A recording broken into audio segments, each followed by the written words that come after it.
Hello बच्चों, welcome back. आज हम फर्स्ट ऑर्डर रिएक्शन का टॉपिक लेकर आए हैं, जिसमें हम सीखेंगे कि फर्स्ट ऑर्डर रिएक्शन की इंटीग्रेटेड रेट इक्वेशन कैसे बनेगी, उसकी हाफ लाइफ क्या होती है, उसकी फुल लाइफ या life time of reaction first order reaction का क्या होता है, उनकी एक डेरिवेशंस करेंगे, फॉर्मूला निकालेंगे और उसको समझेंगे और कुछ एग्जांपल समझेंगे कि कौन कौन से रिएक्शंस फर्स्ट ऑर्डर रिएक्शंस होते हैं। ये सारी बातें आज के छोटे से लेक्चर में करने वाले हैं। लास्ट लेक्चर में हमने जीरो ऑर्डर रिएक्शन किया था, तो जीरो ऑर्डर और फर्स्ट ऑर्डर में आप लोगों को एक बात तो समझ में आ गई होगी कि डिफरेंस क्या है। हमने बात की थी जिसका ओवरऑल ऑर्डर जीरो हो, यानी कि जिसकी x plus Y plus Z की वैल्यू जीरो आए तो वो जीरो ऑर्डर रिएक्शन होता है, जिसकी वैल्यू n की 1 आए तो वो फर्स्ट ऑर्डर रिएक्शन कहलाता है। फर्स्ट ऑर्डर रिएक्शन कहलाता है। ओवरऑल ऑर्डर ऑफ रिएक्शन जिसका जीरो हो वो फर्स्ट ऑर्डर रिएक्शन है। तो हम क्या करेंगे, हम एक रिएक्शन लेंगे ए गिव्स बी, या प्रोडक्ट्स कुछ भी बोल दो, बी सी डी, हम ऐसे ही स्टैंडर्ड फॉर्म ले रहे हैं, कोई फर्क नहीं पड़ता। मुझे तो रिएक्टेंट से लेना देना होता है, तो रिएक्टेंट एक भी हो सकता है, दो भी हो सकते हैं, चार भी हो सकते हैं। हम सिंपल एक रख रहे हैं, उसकी कंसंट्रेशन सिंपल रख रहे हैं। ये 1 है, 2 है, 3 है, कुछ भी हो सकती है। अभी बेसिक कंसेप्ट समझा रहा हूं, फिर इसी कंसेप्ट को यूज कर आप आगे डेरिवेशन कर सकते हो। तो मैं तो सिर्फ फॉर्मूला बनाना चाहता हूं। तो पहला क्या है कि ए अगर प्रोडक्ट देता है तो ये रिएक्शन कैसा है, फर्स्ट ऑर्डर रिएक्शन है। कैसा है, फर्स्ट ऑर्डर रिएक्शन, ये हम मान के चल रहे हैं। फर्स्ट ऑर्डर रिएक्शन में एन की वैल्यू होनी चाहिए 1। तो मैं इस इक्वेशन का रेट ऑफ रिएक्शन कैसे लिख सकता हूं, इस इक्वेशन का रेट ऑफ रिएक्शन कैसे लिख सकता हूं, रिएक्टेंट की कंसंट्रेशन के, फिर रिएक्टेंट की कंसंट्रेशन, और फिर इसके रेस टू द पावर में इसका n लिखते हैं। x प्लस वाई होता है वो होता है, तो ये रेस टू द पावर में जो होगा वो होगा 1। जीरो ऑर्डर रिएक्शन में हमने लिखा था R O R is equal to K A raise to the power 0, जिसकी ये n है ना, x प्लस वाई। अरे यहाँ x ही तो है, इसकी रेस टू द पावर में x होगा, तो जो होगा अगर b होता तो उसके x ही, अब x ही n बन गया, y तो है ही नहीं, तो x ही n बन गया, तो उसी को 1 लिख दिया। अभी इसकी रेस टू द पावर में 1 है ना, सही है। तो k A raise to the power 1, ये फर्स्ट ऑर्डर रिएक्शन के लिए रेट ऑफ रिएक्शन लिखने का तरीका है। ओके, एक और तरीका था रेट ऑफ रिएक्शन लिखने का। रेट ऑफ रिएक्शन लिखने का एक और तरीका था कि रिएक्टेंट कम हो रहे हैं तो minus D A by D T, क्योंकि ये कम हो रहा है तो माइनस, और इसकी स्टोकियोमेट्रिक कॉफिशिएंट इसके साथ, यानी माइनस 1 बाय कर इसका कॉफिशिएंट इसके साथ आ जाता है। इसका कॉफिशिएंट, सॉरी, ये तो रेस टू द पावर है, इसका कॉफिशिएंट 1 है तो माइनस करके 1 रेस टू द पावर में आ जाता है वो, तो 1/1 ऐसा भी लिख सकता हूँ, ऐसा भी लिख सकता हूँ। तो अगर इन दोनों को फ्रॉम 1 and 2 इक्वेट करूं तो k A is equal to minus of d A by d t होगा। डी ए को इधर ले आओ तो ये क्या हो जाएगा, k A by d A is equal to D T, ऐसा लिख सकता हूं ना, k A by d A is equal to D t. ठीक है जी, ऐसा लिख सकते हैं कि A by d A is equal, उल्टा कर दो इसको, ऐसे तो सॉल्व नहीं होगा, इसको कर दो डी ए बाय के ए, डी ए बाय के ए इज इक्वल टू, इसको डी ए को इधर रहने दो, के इधर ले आओ, डी टी इधर चला जाएगा, is equal to D T. ऐसा ना कर कर ऐसा कर दो, ऐसा कर दो, ऐसा कर दिया, ठीक है जी। तो अब ये क्या हुआ, इसमें से के तो हो जाएगा कांस्टेंट ना, अरे के तो कांस्टेंट है तो के को कर दो बाहर, के को, चलो क्या करो, पहले क्या करो, इसको इंटीग्रेटिंग बोथ साइड्स, दोनों साइड्स की इंटीग्रेशन कर दो। अब इंटीग्रेशन के लिए लिमिट चाहिए होगी, तो मुझे एक बात बताओ, जब टाइम जीरो था, हमने जीरो ऑर्डर में भी ये किया था, जब टाइम जीरो था तो इनिशियल कंसंट्रेशन थी ए नॉट, जब टाइम टी हो गया तो फाइनल कंसंट्रेशन हो गई ए। टी पे इनिशियल कंसंट्रेशन है ए नॉट, टी जब टी हो गया तो फाइनल कंसंट्रेशन हो गई ए। तो इसको इंटीग्रेट करोगे जब तुम इधर से इधर, तो ये ए के रिस्पेक्ट में हो रहा है तो ये ए नॉट से ए जाएगा और ये 0 से टी जाएगा। क्यों, 0 पे ए नॉट है, 0 पे ए नॉट है, टी पे ए है। तो इसको सॉल्व करो, इधर करता हूं मैं, तो यहां से 1/k निकालो बाहर, 1/k निकालो बाहर, सही है जी, या k को उधर ही रहने दो ना, चलो ऐसे करो, k को इधर रहने दो, k को यहां रहने दो, तो k को मारो गोली, तो ये 1/a dA ये हो जाएगा log a, log बेस ई ए, सही है जी। और यहाँ पर a और a नॉट हो जाएगा इज इक्वल टू k तो बाहर है ही t की इंटीग्रेशन dt t और इसमें t माइनस 0 मैंने वैल्यू ही पुट कर दी डायरेक्ट तो kt आ जाएगा। इसको पुट करोगे तो क्या आएगा log base e a minus log base e a not is equal to यहाँ पर माइनस भी था ना, माइनस dt भी था ना, इधर था तो ये माइनस वाला भी इसके साथ रखो ना, हमने माइनस खा लिया तो यहाँ पर आ जाएगा माइनस के टी।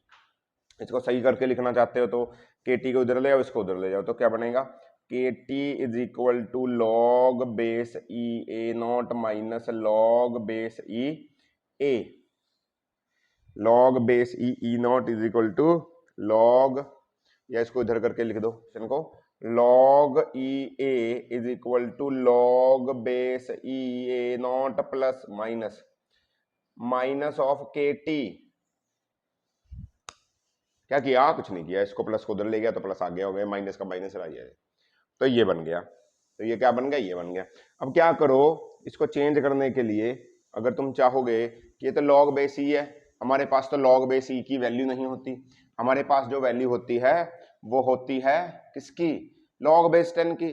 तो लॉग बेस ई को लॉग बेस 10 में कन्वर्ट करना तुम लोगों को आता है, कैसे करते हैं, लॉग बेस ई को लॉग बेस 10 में कन्वर्ट करने के लिए इसको लॉग बेस ई को 2.303 से, सॉरी इसको 2.303 से मल्टीप्लाई कर दो तो लॉग बेस ई लॉग 10 में चला जाता। तो इसको मैं लिख सकता हूं 2.303 log base 10 a is equal to 2.303 log base 10 a not minus K T, minus K T. सही है जी। तो इसका हम एक और आसान तरीका कर सकते हैं कि इन दोनों को इधर ले आओ, इन दोनों को ले आओ इधर, ओके ठीक है। अगर मैं इन दोनों को इधर ले आऊं तो क्या होगा, तो मैं इसको लिख सकता हूं log base 10a minus log base 10a not 2.303 common हो जाएगा तो हो जाएगा minus K T by 2.303, minus K T by 2.303, या इसको ऐसा लिखो log base 10a is equal to log base 10a not minus K T by 2.303। चाहो तो ऐसा लिखो, चाहो तो ऐसा लिखो, चाहो तो ऐसा लिखो, जैसा तुम्हारी इच्छा वैसा लिखो, बात एक ही है, सिर्फ इधर उधर उसको हिला रहा हूं। तो ये फॉर्मूला एक्चुअली में बेस वाला याद रखेंगे कि बेस 10 में 2.303, या तो ये लिख दो यार, देखो या तो ये लिख दो, ये है तो एक ही ना, हमने इधर उधर कर दिया और हमारे पास आंसर आया है। अब एक और फॉर्मूला काम आता है जिसको हम एक्सपोनेंशियल फॉर्म बोलते हैं। कभी कभी एक्सपोनेंशियल फॉर्म में भी ये फॉर्मूला होगा, मतलब फर्स्ट ऑर्डर का इंटीग्रेटेड रेट इक्वेशन ये रही, ये वाला फॉर्मूला याद रखोगे तो काम बन जाएगा। बाकी सारे फॉर्मूला इसी से बने हैं, या ये फॉर्मूला बाकी सबसे बना है। तो एक हो सकता है एक्सपोनेंशियल फॉर्म।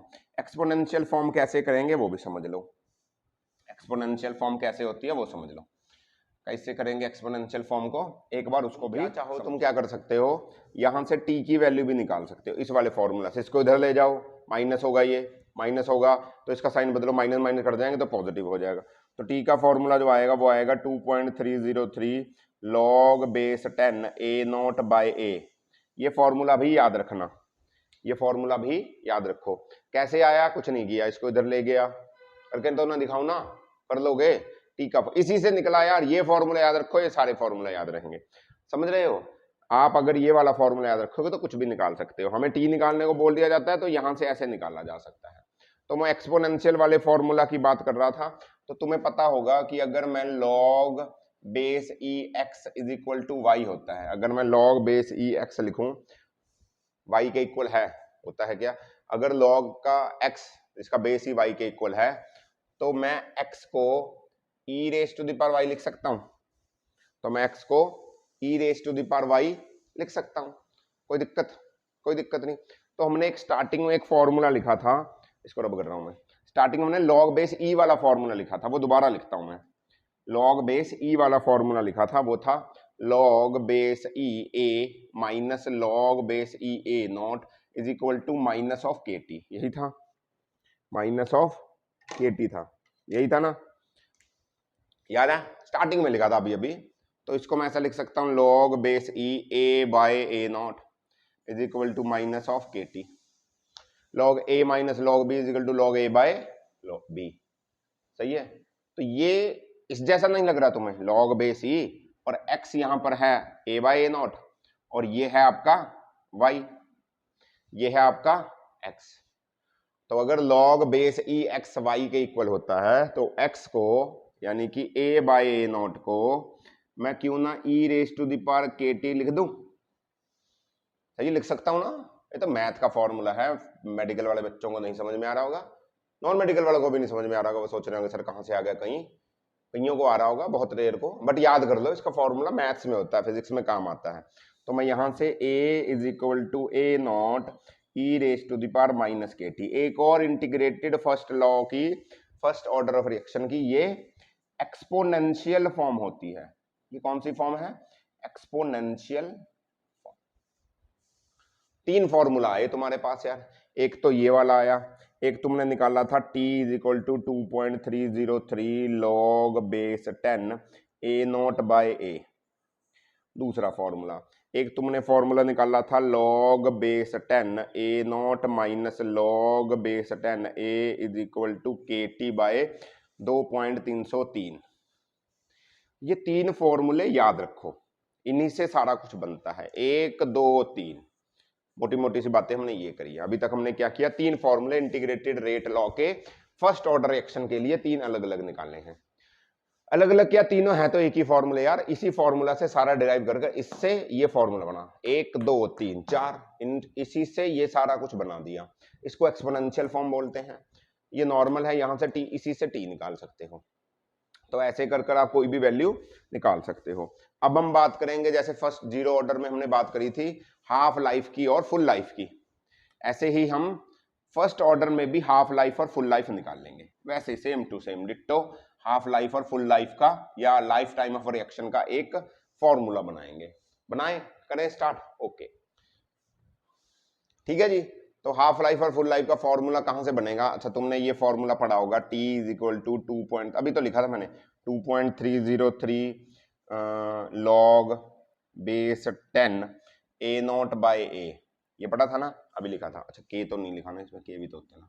अरे पुराने फॉर्मूला में के नहीं लिखा यार, गुस्सा मत करना, पुराने फॉर्मूला में के भूल गया, बीच में के डाल लेना। ऐसे 2.303 बाय के भी था, सही है। ओके तो ये था टी का फॉर्मूला, ये था टी का फॉर्मूला।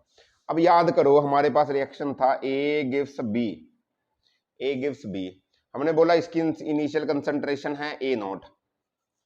जब हाफ लाइफ हो जाएगी, आधी लाइफ हो जाएगी, आधी लाइफ, जब आधी लाइफ हो जाएगी इसका मतलब है जो ए नॉट था वो भी आधा हो जाएगा। ए नॉट था पहले, टी जब टाइम 0 था तो ए था ए नॉट, जब टी हो गया टी 1/2 आधा हो गया तो ए नॉट भी आधा रह जाएगा। आधी लाइफ का मतलब क्या हुआ, आधा ही तो रह गया। तुमने आधा याद कर लिया, इसका मतलब हुआ आधा बच गया, तो इसका मतलब आधा याद हो गया तो आधा बच गया। तो ए नॉट आधा निकल गया तो आधा बचा है, सही है ना। आधा निकल गया तो आधा बचा है, यानी कि अब मेरे लिए फाइनल कंसंट्रेशन ये है। अरे जीरो ऑर्डर में भी तो ऐसे किया था, तो ए की वैल्यू को रख दो A0/2, टी को रख दो T1/2। तो क्या करोगे यहां से T1/2 is equal to 2.303/K log base 10 A0/2, तो ये ऊपर चला जाएगा। तो इससे काट दो, इन दोनों से ये काट दो, तो क्या आंसर आया, ये आया 2.303 इंटू लॉग बेस 10 2/K। तो log 2 की वैल्यू जो होती है, बेस 10 2 की वैल्यू होती है 0.30। तो यहां पर अगर पुट करोगे तो 0.30 को इससे मल्टीप्लाई करोगे तो इसकी वैल्यू आएगी 0.693/K, ये आई T1/2। हाफ लाइफ होती है 0.693/K। तो तुम देख रहे हो हाफ लाइफ को एक ही कंसंट्रेशन से कोई लेना देना नहीं, हाफ लाइफ सिर्फ और सिर्फ डिपेंड करती है K पे। फर्स्ट ऑर्डर में हाफ लाइफ को कंसंट्रेशन से कोई लेना देना नहीं, हाफ लाइफ सिर्फ डिपेंड करती है रेट कांस्टेंट पे। जीरो ऑर्डर में नहीं ऐसा होता था, जीरो ऑर्डर में ऐसा नहीं होता था, जीरो ऑर्डर में कंसंट्रेशन पे भी डिपेंड करती थी, फर्स्ट ऑर्डर में कंसंट्रेशन पर डिपेंड नहीं करती। ऐसे ही अगर मैं फुल लाइफ की, ये क्या थी, हाफ लाइफ थी ना, ये क्या थी, half life of a reaction. अब मैं बात करता हूं life time of a reaction. Life time of a reaction, life time में क्या होगा, इनिशियल कंसंट्रेशन ए नॉट है, जब टाइम 0 था तो कंसंट्रेशन थी ए नॉट। जैसे जैसे टाइम बीता, टाइम कितना हो गया, टाइम हो गया पूरा, टाइम हो गया पूरा, जिसको मैं लाइफ टाइम बोल दूं, सही है। तो ए नॉट क्या होगा, ए नॉट खत्म हो जाएगा, ए नॉट बन गया होगा ए, फाइनल कंसंट्रेशन हो गई होगी ए, फाइनल कंसंट्रेशन ए ही तो थी, पहले तो ए नॉट बाई 2 रख रहा था मैं, आधी होगी थी, अब तो ए बन गया होगा ना, फाइनल कंसंट्रेशन ए होनी थी, तो जितनी होनी थी वो बन गई, खत्म नहीं हुआ, ए होनी थी तो ए हो गई। तो यहां पर फॉर्मूला रखो, तो t life time is equal to 2.303 बटे k log base A naught, log base A naught divided by A. अच्छा ए कितनी होनी थी, अगर पूरा रिएक्शन खत्म हो गया होगा तो ए तो 0 हो गया होगा ना, पूरा रिएक्शन, मैं तुम्हें बोलूं फिजिक्स का चैप्टर पढ़ो, पूरा पढ़ो, जब तुमने पूरा पढ़ लिया तो क्या बच गया, बचा तो कुछ भी नहीं। पूरा पढ़ने का मतलब तो यही हुआ ना, हालांकि कुछ ना पढ़ो, तुमने पूरी बुक पढ़ो, पूरा चैप्टर पढ़ लिया तो कितना बचा, 0 बचा। तो ऐसे ही जब ए नॉट चला था इनिशियल कंसंट्रेशन, पूरा रिएक्शन खत्म हो गया तो ए नॉट कितना बचा होगा, 0 बचा होगा ना, तो ए नॉट की कंसंट्रेशन रखो 0।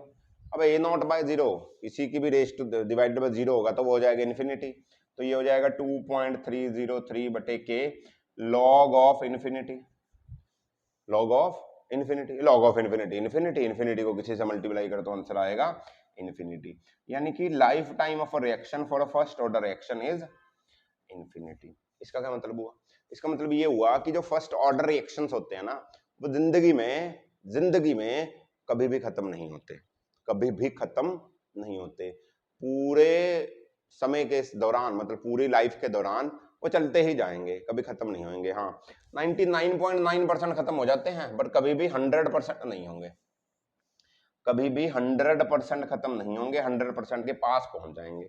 कौन, first order reactions, first order reactions कभी भी 100% खत्म नहीं होते, 99.99% खत्म हो जाते हैं, इनफाइनाइट इनका लाइफ टाइम होता है, कभी भी खत्म नहीं। तो बोलोगे सर ऐसा कौन सा रिएक्शन होता है जो कभी भी खत्म ना हो, दुनिया भर के रिएक्शंस है जो तुमने पढ़े होंगे, जैसे एग्जांपल्स कर लेते हैं, कुछ एग्जांपल्स बता देता हूं फर्स्ट ऑर्डर रिएक्शन की।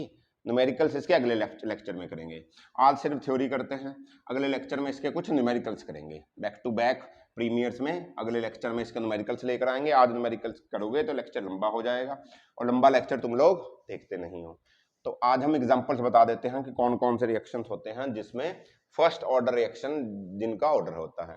तो सबसे पहला है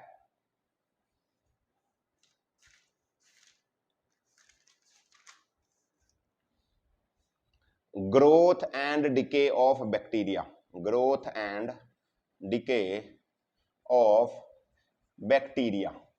बैक्टीरिया सबको पता ना, बैक्टीरिया की ग्रोथ और बैक्टीरिया का डिके होना, ये फर्स्ट ऑर्डर रिएक्शन है, ये सारी जिंदगी चलता जाएगा, बैक्टीरिया कभी पैदा नहीं हो सकता पूरा, कभी पूरा खत्म नहीं हो सकता, तो ये रिएक्शंस 100% खत्म नहीं होते। दूसरा सबसे इंपॉर्टेंट रिएक्शन तुमने सुना होगा वो होता है radio active decay, radio active material होता है ना, हमने पढ़ा होगा रेडियो एक्टिव मटेरियल कभी भी डिस्पोज ऑफ नहीं होता, डिके नहीं होता, तो वो भी बहुत लंबा प्रोसेस है, सालों साल लाखों साल उसका डिके नहीं होता, तो वो लाइफ टाइम चलता जाता है। तीसरा रिएक्शन है inversion of sugar cane in acidic medium, inversion of cane sugar in acidic medium. Cane sugar क्या होती है, C12H22O11 in presence of H acidic medium, तो ये क्या बनेगा, ये बनेगा C+H12O6 प्लस C6H12O6। ये पता ना क्या होता है, ये होती थी केन शुगर, जिसको सुक्रोज भी बोलते हैं, इसको बोलते हैं सुक्रोज, इसको क्या बोलते हैं सर, इसको तो ग्लूकोज बोलते हैं, सही है, इसको तो ग्लूकोज बोलते हैं, और इसको तो कहीं बच्चे बोलेंगे सर इसको भी ग्लूकोज बोलते हैं, नहीं मुन्ना, इसको फ्रक्टोज बोलते हैं, फॉर्मूला सेम है, बायोमोलिक्यूल्स पढ़ोगे तो स्ट्रक्चर भी समझ में आएंगे, ये ग्लूकोज है, ये फ्रक्टोज है, हाँ C6H12O6 ग्लूकोज होता है, बट ये फ्रक्टोज है। मेडिकल वाले अच्छे तरीके से समझेंगे, नॉन मेडिकल वालों को थोड़ा समझने में दिक्कत होगी, बट कोई बात नहीं, इस साल बायोमोलिक्यूल पढ़ोगे तो समझ लोगे। मेडिकल वाले तो 11th में बायोमोलिक्यूल्स पढ़कर आए हैं तो उनको इसका भी स्ट्रक्चर पता होगा। नॉन मेडिकल वाले अभी आप इस साल बायोमोलिक्यूल्स भी पढ़ने वाले हो केमिस्ट्री में, तो समझ जाओगे। तो एक तो ये है, अगला रिएक्शन है, अगला है acidic hydrolysis of ester. Ester की हाइड्रोलिसिस, जैसे CH3 COO C2H5 plus H2O hydrolysis कर रहे हैं इसकी एस्टर की, तो तुम्हें क्या मिलेगा इसमें? इसमें मिलेगा CH3 COOH प्लस C2H5OH। ये भी एक फर्स्ट ऑर्डर रिएक्शन है, ये भी रिएक्शन सारी उम्र में खत्म नहीं होता है ना। C2H5OH क्या बनाया हमने? ये क्या बनाया हमने क्या बनाया बच्चों? ये तो सबको पता है, ये हमने बनाई है, क्या बनाई है? अल्कोहल, पीने वाला अल्कोहल, दारू। ये भी सुना होगा सब लोगों ने कि दारू जितनी पुरानी हो उतनी अच्छी होती है ना। तो जितना रिएक्शन है जंबार चलेगा, जितनी ज्यादा देर ही चलते छोड़ दोगे उतनी ज्यादा अच्छी क्वालिटी की दारू मिलेगी, पुरानी दारू उतनी ज्यादा अच्छी होती है। अगला है डिकम्पोजिशन ऑफ N2O5।